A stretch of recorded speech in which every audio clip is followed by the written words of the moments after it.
Ayan na. Okay na? Okay. First time na gagawin. First time? Dalawang buwan.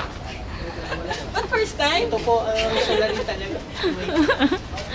Hindi maawa. Ito yung mga napag-ipunan ng batchmates. Class 88.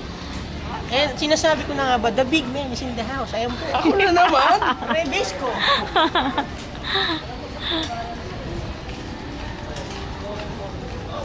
Ano na ba yan ang araw?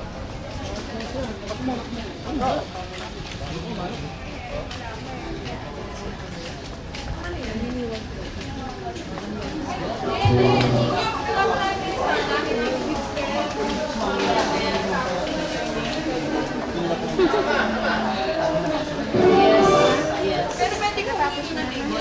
Table po. Lagay mo na muna namin lahat dito. Yan. Anong oras na?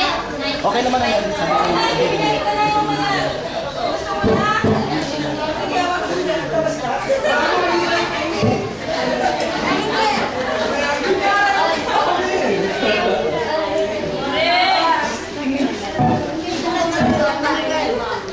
Hello po.